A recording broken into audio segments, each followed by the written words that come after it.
Darling, please save your love for me.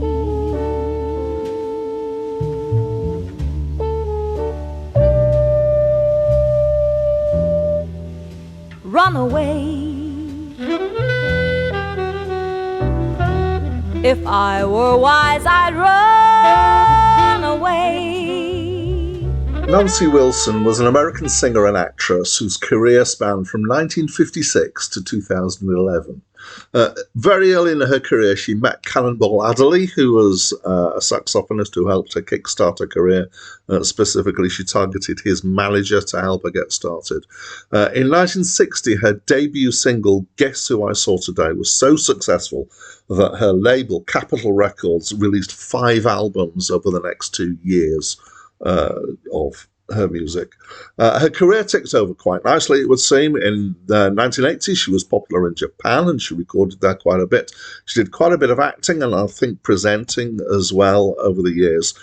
She retired with ill health in 2011 and died in 2018, aged 81. Cannonball Adderley, whose real first name was Julian, was an American alto saxophonist whose career, according to Wikipedia, spanned 1955 to 1975 when he died. He has a typically large jazz person's discography, but actually where they're slightly misleading is that his career actually started earlier than 1955. That's the point where he formed his own group, but he had worked with Ray Charles, for example, in the early 40s. He'd led a band at his college in the late 40s. As well as that, he's worked with several people fairly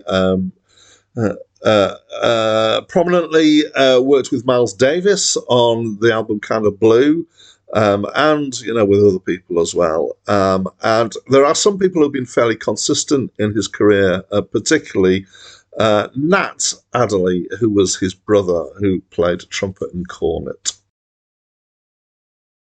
Hi, my name's Dan. So this is my first time hearing this album. I've heard of Cannonball Adderley, and I've heard maybe a bit less, but I've heard of Nancy Wilson. It's a bit of an odd album in some ways because there are 11 tracks on it.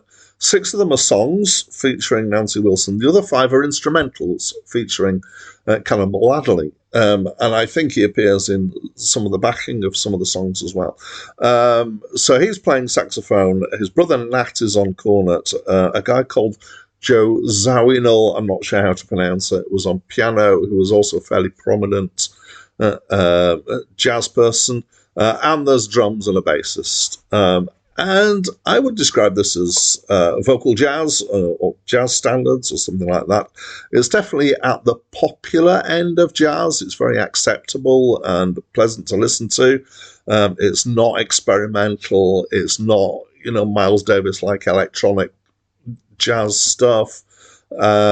So Nancy Wilson has a nice voice. There's a pleasant delivery going on here. And I found it pleasant. I quite enjoyed it. The one song that I knew was the song Happy Talk. So I hadn't realised that this song was actually from a musical. It's a Rodgers and Hammerstein song. The version I know was the version that got to #1 in the UK, done by Captain Sensible, who was a punk person before doing that.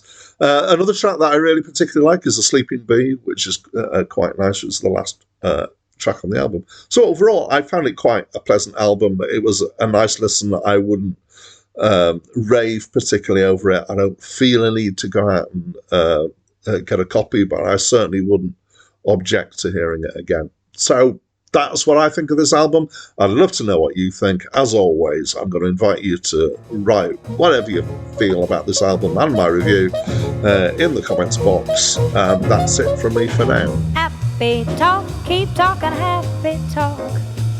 Talk about things you'd like to do. You gotta have a dream. If you don't have a dream, how you gonna have a dream come true?